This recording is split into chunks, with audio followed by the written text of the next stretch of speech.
이사야 49장 14절에서 17절까지 말씀입니다. 구약성경 1029쪽입니다.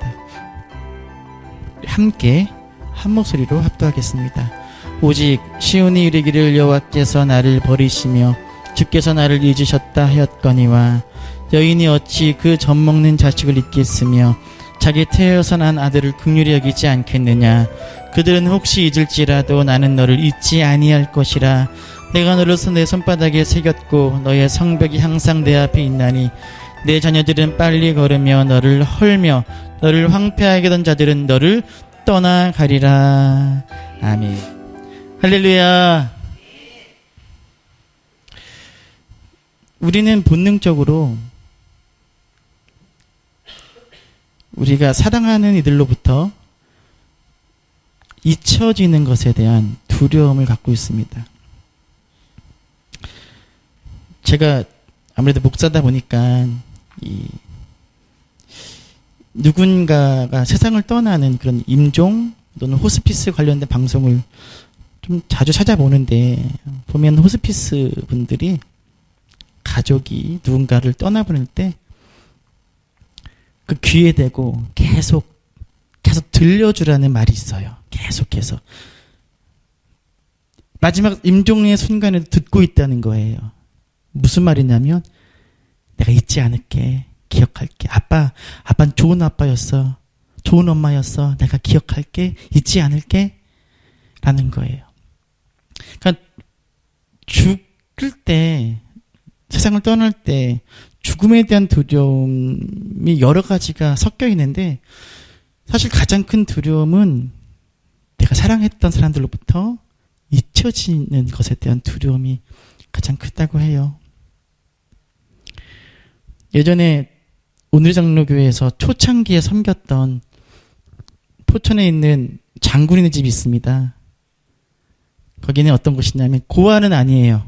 고아는 아닌데 아이를 데리고 있으면 일을 할 수가 없기 때문에 아이를 맡겨두고 지방이나 또는 어디 가서 일을 하고 한 달에 한 번 또는 몇 달에 한 번씩 와서 아이들을 보는 그런 기관입니다. 그래서 저희 교회에서 가서 빨래도 해주고 청소도 해주고 놀아도 주고 했던 장군이네 집입니다. 이들이 착해요. 그런데 이 아이들이 굉장히 예민해질 때가 있습니다. 그 착하던 아이들이 약간 행동이 달라질 때가 있어요. 그때가 언제일까요? 명절이나 크리스마스 이런 때가 다가오면 애들이 불안해하고 초조해하고 굉장히 예민해집니다. 왜요? 아빠가 전화를 안 하면 어떡하나? 엄마가 안 찾아오면 어떡하나? 나를 엄마 아빠가 잊어버렸으면 어떡하나? 라는 그 생각 때문에 굉장히 거의 히스테릭한 상태에 빠지게 됩니다. 버림받을 수 있다는, 또는 나를 버렸을지도 모른다는 두려움과 외로움과 슬픔은 우리를 깊이를 알 수 없는 절망으로 이끌어갑니다. 오늘 본문에서 이스라엘 백성들이 표현하고 있는 감정 역시 이와 비슷합니다. 14절을 다시 읽어볼까요? 있습니다. 오직 시온이 이르기를 여호와께서 나를 버리시며 주께서 나를 잊으셨다 하였거냐. 자, 이스라엘 백성들이 지금 하나님께 질문처럼 하소연하는 거예요. 뭐라고요? 여호와께서 우리를 버리셨고 여호와께서 우리를 잊으셨다. 하나님, 저희를 잊으셨나요? 하나님, 저희를 버리셨나요? 라는 낙심과 절망 깊은 질문을 던지고 있습니다. 왜냐하면 지금 이스라엘 백성들은 바벨론의 포로로 먼 이방 땅에 끌려와서 그 이방 땅에서 살아온 지가 오래되었기 때문에 그렇습니다. 바벨론의 포로로 끌려올 때 이 백성들은 처음에 희망이 있었습니다. 하나님께서 우리를 이 땅에 오래 두지는 않으실 거야. 우리가 잘못해서 끌려왔지만 하나님 우리를 분명히 금방 이스라엘로 돌려보내실 거야 라는 희망이 있었고, 거기에 대한 희망으로 그들은 이방 땅에서 하루하루 견디며 살아갔습니다. 그런데 1년이 지나고 5년이 지나고 10년이 지나고 20년이 지나고 30년, 40년이 지나도 고향 땅으로 하나님께서 돌려보내실 기미가 보이지 않는 거예요. 예루살렘의 기억을 가지고 있는 사람들이 하나둘씩 죽어갑니다. 이방 땅에서 태어난 사람들은 다 컸고요. 이제 고향 땅을 그려는 사람들은 다 죽어가는데, 늦었는데 회복될 기미가 보이지 않습니다. 하나님께서 이스라엘 백성들에게 주신 약속이 있거든요. 한번 찾아볼까요? 신명기 30장 2절입니다. 신명기 30장 2절 말씀은 하나님께서 가나안에 들어가는 백성들에게 하나님께서 주신 예언인데, 하나님께서 이스라엘 백성들을 어떻게 회복시키실 것인지에 대한 예언입니다. 신명기 30장 3절입니다. 같이 읽겠습니다. 내 하나님 여호와께서 마음을 돌이키시고 너를 긍휼히 여기사 포로에서 돌아오게 하시되, 내 하나님 여호와께서 흩으신 그 모든 백성 중에서 너를, 포로로 너희가 끌려갈 텐데 하나님께서 너희를 어떻게 하시겠다고요? 모으시겠다라는 예언이에요. 약속입니다. 자, 그 다음 절도 읽어보겠습니다. 네, 쫓겨간 자들이 하늘가에 있을지라도 내 하나님 여호와께서 거기서 너를 모으실 것이며 거기서부터 너를 이끄실 것이라. 그 쫓겨간 자들이 어디에 있을지라도, 하늘가에 있을지라도, 아무리 멀리 있을지라도 내가 거기까지 가서 너희를 이끌어 오겠다, 돌아오게 하겠다라는 약속이에요. 내가 반드시 너희를 되찾아오겠다라는 약속이 주어져 있습니다. 이스라엘 백성들이 이 말씀을 모를 리가 없거든요. 너희가 어디 있을지라도, 너희가 비록 하늘 끝에 있을지라도 내가 너희를 잊지 않고 되찾아오겠다라는 약속입니다. 그런데 하나님께서는 약속을 지키지 않으시는 것 같은 거예요. 이 백성들을 모으시지 않으시는 거예요. 이방 땅으로 흩어진 백성들을 찾지 않으시는 거예요. 10년, 20년, 30년, 40년이 지났는데도 이 약속이 성취될 기미가 보이지 않는 거예요. 비록 우리를 흩으셨지만 찾으시겠다는 약속을 믿고 살던 이들이 이제는 지쳐버리는 거예요. 회복의 약속이 성취되지 않자 백성들이 탄식하며 하나님께 묻는 거예요. 하나님, 우리를 잊으셨습니까? 하나님, 우리를 버리셨습니까?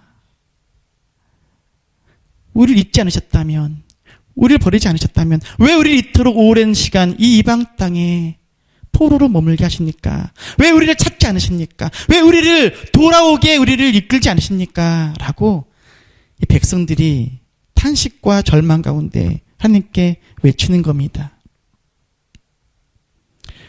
하나님께서 이 백성들의 탄식과 절망 섞인 질문을 향해서 하나님이 대답하십니다. 하나님의 대답은 간단하고 분명합니다. 15절입니다. 같이 다시 한번 읽겠습니다. 여인이 어찌 그 젖먹는 자식을 잊겠으며 자기 태어난 아들을 긍휼히 여기지 않겠느냐. 그들은 혹시 잊을지라도 나는 너를 잊지 아니할 것이라. 할렐루야. 뭐라고 대답하시는 거예요? 말도 안 된다는 거예요. 말도. 야, 너희가 어떻게 그런 말을 할 수가 있어? 나는 너희를 잊지 않았어. 나는 너희를 잊을 수가 없어. 하나님께서는 어머니와 자식의 비유로 말씀하시는 거죠. 자신이 낳고 자신이 기른 자식을 잊어버릴 부모가, 어머니가 있다 없다? 없다는 거예요. 1997년 8월에 괌에서 칼기 비행기가 추락을 해서 많은 사람들이 죽었을 때 유망한 정치인 한 명이 목숨을 잃었습니다. 고 신기하 의원입니다. 그는 청문회나 의정 활동에서 활동이 매우 뛰어났던 전도 있는 정치인이었습니다. 하지만 안타깝게 한창의 나이에 비행기 추락 사고로 목숨을 잃습니다. 그리고 그로부터 50일이 지나고 안타까운 소식이 이어집니다. 고 신기하 의원의 어머니가 세상을 떠났다는 거예요. 그런데 그 사연이 많은 사람들을 아프게 했습니다. 이 비행기 사고로 신기하 의원이 죽고 이 어머니가 자신의 아들이 죽자 곡기를 끊은 거예요. 곡기를 끊고 다락방에서 지내다가 그만 굶어 죽은 거예요. 죽은 아들 생각에 50일 동안 그 다락방에서 굶고 지내다가 그렇게 아들의 뒤를 따라간 거예요. 더욱 안타까운 것은 그 나중에 그 어머니의 시신을 보았을 때 그 어머니의 가슴이 온통 시퍼렇게 멍이 들어있더라는 거예요. 왜요? 가슴을 너무나 치고 슬퍼하다가 그렇게 멍이 들어 그렇게 자식의 뒤를 따라간 거죠. 어머니의 사랑 그렇습니다. 어머니가 어찌 자신이 낳고 자신이 기른 아들을 잊을 수 있겠습니까? 자신이 품고 낳고 기른 자식을 어찌 잊을 어미가 있겠습니까? 하나님도 마찬가지라는 거예요. 내가 너희를 낳았다. 내가 너희를 길렀다. 그런데 어찌 내가 너희를 잊을 수 있겠느냐? 전능하신 하나님. 전능이 뭐예요? 전능. 모든 것을 할 수 있다는 거잖아요. 그 전능하신 하나님이 할 수 없는 일이 있다는 거예요. 그게 뭐예요? 따라합시다. 당신의 백성을 잊으시는 일은 할 수가 없다는 거예요. 그리고 이 말씀은 오늘 저와 여러분을 향한 말씀이기도 합니다. 내가 너를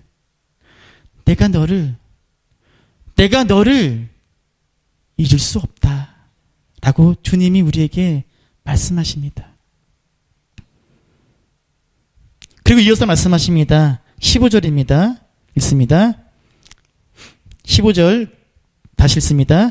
여인이 어찌 그 젖먹는 자식을 잊겠으며 자기 태에서 난 아들을 긍휼히 여기지 않겠느냐. 그들은 혹시, 자, 그들은 누구예요? 이 어머니가 혹시 모성애가 부족한 엄마들이 좀 있잖아요. 가끔씩. 혹시 잊을지라도 그 다음 읽습니다.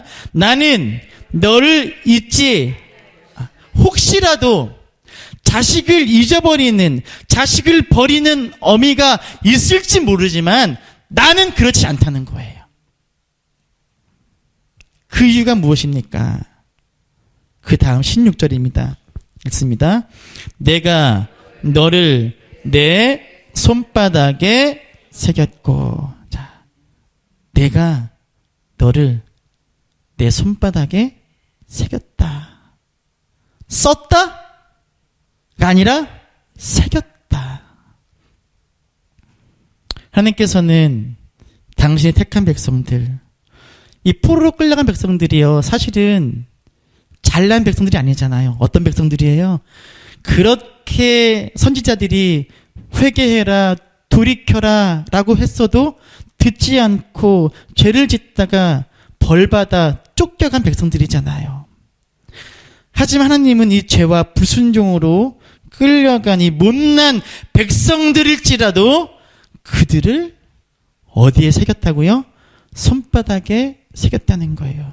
그래서 혹시라도 어미들은 잃지 모르지만 나는 결코 너희를 잊을 수 없다라고 말씀하십니다. 비록 목사답지 못하고 권사답지 못하고 집사답지 못하고 성도답지 못한 삶을 살지라도 주님은 우리를 잊지 않으십니다. 왜요? 주님은 우리를 그분의 손바닥에 새기셨다는 거예요. 게다가 우리를 손바닥에 쓰신 것이 아니라 어떻게 하셨다고요? 새겼다고요.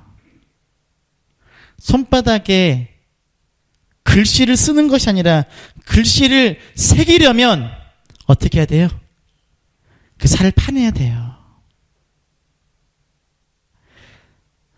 조각칼로 새겨놓듯이 이름을 새기십니다. 살을 파내고 피를 흘리는 고통이 있어야 새길 수 있습니다.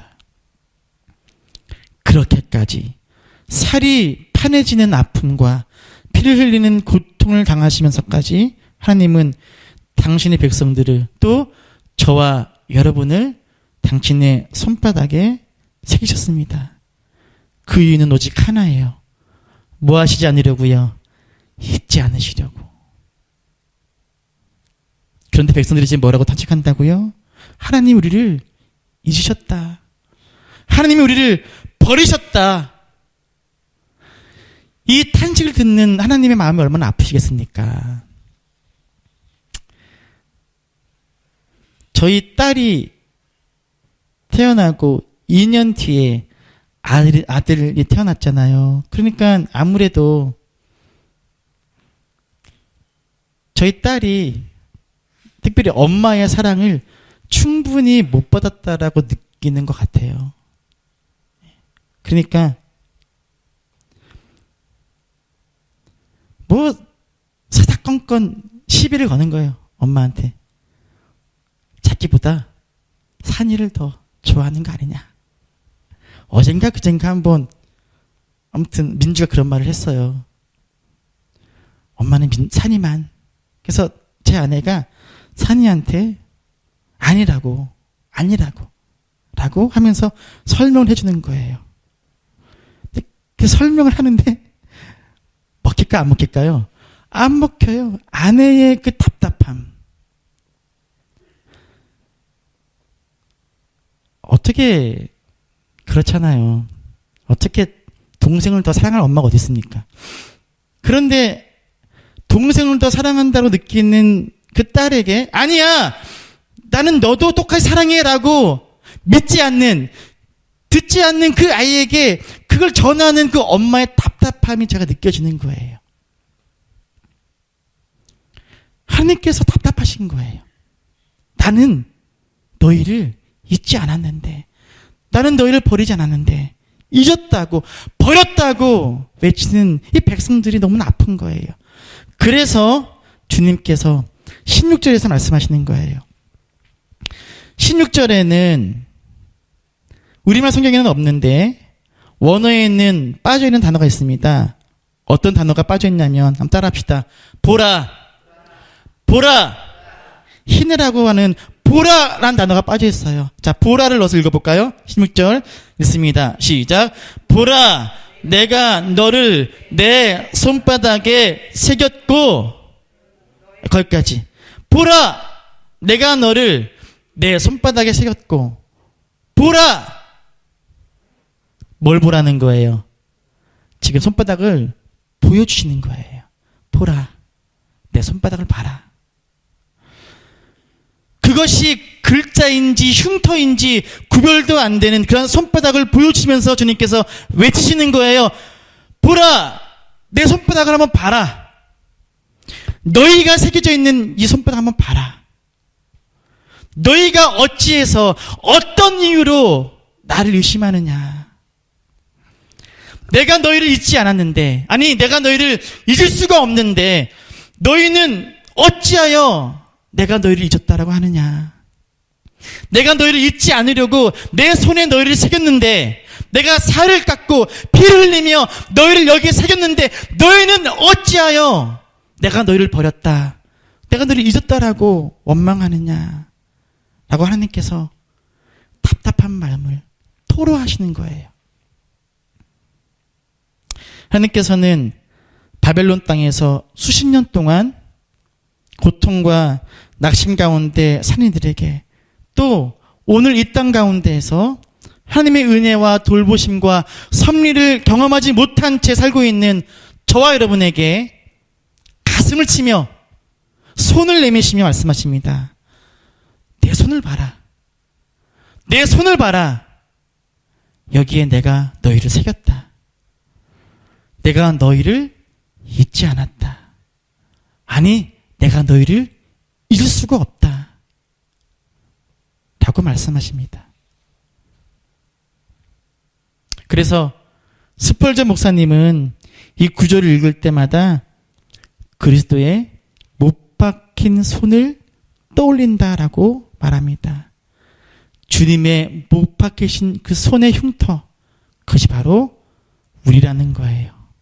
그 자국이 바로 우리를 새기신 자국이라는 겁니다. 내가 너를 내 손바닥에 새겼다. 고통과 피 흘림으로 내가 너를 내 안에 품었다. 라고 주님 오늘 우리에게 말씀하십니다. 성도 여러분, 사는 게 힘드시죠? 뜻대로 잘 안 되시죠? 마음은 먹었는데 그 길이 열리지가 않죠. 마음껏 목 놓아 울고 싶은데 그러지도 못합니다. 외롭습니다. 성도 여러분, 우리 아버지 되신 하나님을 바라보시기를 간절히 바랍니다. 하나님은 우리를 버리지도 잊지도 않으시는 분이십니다. 세상 사람들이 다 나를 잊은 것 같아도, 세상 사람들이 나를 다 버린 것 같아도 우리 아버지 하나님은 나를 절대로 잊지도 버리지도 아니하십니다. 본문에 보면 내가 너를 내 손바닥에 할 때 이 손바닥은요, 복수예요. 복수. 손바닥이 아니라 내 손바닥들에 새겼다라는 거예요. 그 말은 뭐예요? 내 양손에 너를 새겼다라는 거예요. 한 손이 아닌 양손에. 그리고 너의 이름이 아니라 내가 너를 새겼다라는 거예요. 너를 새겼다. 너의 이름만 내가 새긴 게 아니라는 거예요. 너의 부족한 인격, 너의 교만한 모습, 너의 흔들리는 믿음, 너의 환경과 처지, 너의 죄, 너의 약함, 너가 한 일들, 너의 전부를 내가 새겼다. 너의 모든 걸 내가 새겼다. 너가 잘나서가 아니라 너의 못난 것까지 다 내가 내 손에 새겼다. 라고 주님은 우리에게 말씀하십니다. 힘들고 어렵고 외로울수록 나를 손바닥에 새기시고 잊지 않고 계신 주님을 바라보시기를 바랍니다. 내가 가르는 길이 너무 멀어 보일 때, 어둠이 몰려올 때, 일이 틀어질 때 나를 잊지 않으시는 주님을 바라보시기를 바랍니다. 웃기 힘들고 날아보려 날개를 펴도 날 수 없을 때, 길은 보이지만 그 길을 걸을 힘이 없을 때 나를 손바닥에 새기신 주님을 생각하시기를 바랍니다. 나를 이해해 주는 이가 없어 보이고 나를 도와주는 이가 없어, 또 사랑하는 이를 떠나보내 외로울 때, 그렇게 홀로 되었을 때, 그렇게 혼자라는 사실이 두렵고 아플 때 나를 손바닥에 새기기 위해서 살이 헤어지고 피 흘리는 고통까지도 감내하신 주님 앞으로 나아가시기를 바랍니다. 고난 가운데 처했을 때, 아무리 기도해도 문이 열리지 않는 것 같을 때, 하늘의 침묵과 세상의 조롱이 느껴질 때, 전능하시지만 우리를 잊는 것만큼 할 수 없으신 그 주님의 사랑에 나를 맡기시기를 간절히 부탁드립니다. 아까 했던 찬양, 제가 좋아하는 찬양인 이유가 있어요. 제가 사실은 만약에 목사가 되었다면 1998년에 목사가 되었어야 정상입니다. 왜냐하면 제가 고등학교 3학년 때 제 외삼촌들이 다 목사님이시잖아요. 언제 말씀드렸지만 총신대 원서를 써갖고 오셨어요. 저보고 신학교 가라고. 자, 그때 외삼촌 목사님들께 제가 한 말이 있어요. 기억나요? 미쳤냐고. 미쳤다고 목사 되냐고. 그렇게 89년에 갔어야 될 신학교를 1997년에 갔어요. 10년이나 돌아. 그리고 나서 남들 다 3년 다니는 신학대학원을 6년 다녔습니다. 6년. 3년 더 다닌 거예요. 합치면 몇 년이에요? 합치면 지금 13년이죠. 그리고 어떻게 가까스로 졸업을 하고 강도사고시를 봤는데 떨어졌어요. 목사가 되는 게 1년 더 늦춰진 거예요. 그때 강도사고시를 준비를 못했어요. 그때 교회 일을 너무 열심히 하느라고. 원래는 교회에서 시간을 내주거든요. 한 2-3달 정도 이제 강도사 시험 준비만 하라고. 근데 그 교회는 안 그러시더라고요.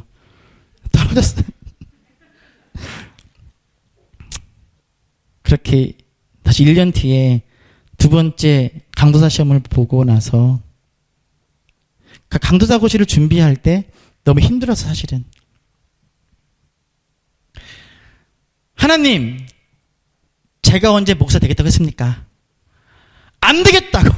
안 할 거라고. 하나님이 하라고.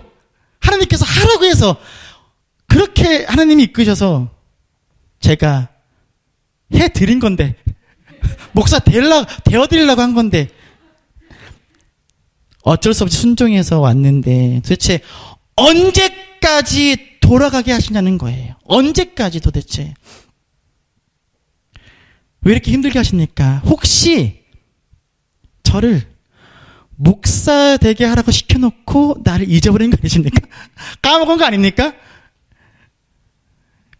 그렇게 두 번째 강도 시험을 보고 나서 그 대학원 도서관에 돌아와서 멍하게 앉아 있는데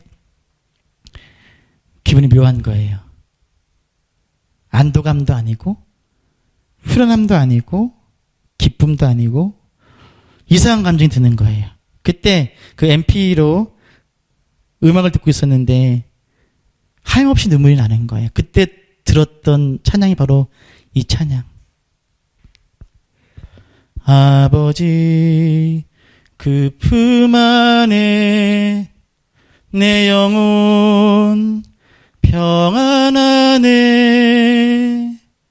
아버지 그 품 안에 나의 영혼이 안기어 있네.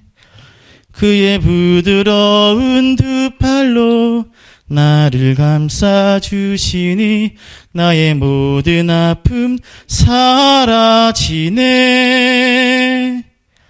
그의 가슴에 기대일 때 나는 아버지의 사랑이 되네. 가장 귀한 아버지 그 품 안에 나의 영혼이 안기어 있네. 할렐루야. 하나님이 나를 잊으신 게 아니라 내가 하나님을 잊고 있었던 것임을 알게 되었습니다. 강도사 시험이 끝나서 이제 목사가 될 수 있어서 이제 모든 과정이 끝나서 눈물이 난 것이 아니라 나라는 존재가, 내 삶이 하나님의 인도하심 가운데 있구나. 하나님이 나를 잊지 않으셨구나. 하나님 나를 언제나 품에 안고 계셨구나. 하나님께서 나를 오랜 시간 돌아오게 하신 것이 아니라 부족한 이 김승기라는 사람이 이제 목사가 될 때까지 기다리셨구나.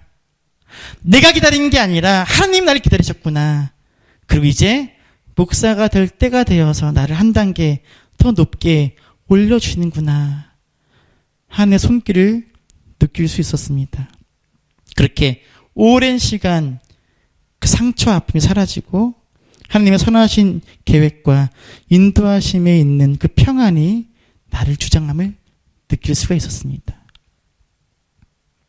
성도 여러분, 우리를 새기신 그 손바닥이 바로 주님의 품이 아니겠습니까? 따라합시다. 전능하신 하나님은 나를 잇는 데 있어서는 무능하십니다. 다시 한번. 전능하신 하나님은 나를 잇는 데 있어서는 무능하십니다. 할렐루야. 주님의 양 손바닥에 내가 새겨져 있음을 기억하십시오. 주님은 결코 나를 잊을 수 없으심을 잊지 마십시오. 보라! 내가 내 손바닥에 너희를 새겼다라고 내미시는 그 손을 바라만 보지 마시고 붙잡고 일어서시기를 시간 축원합니다.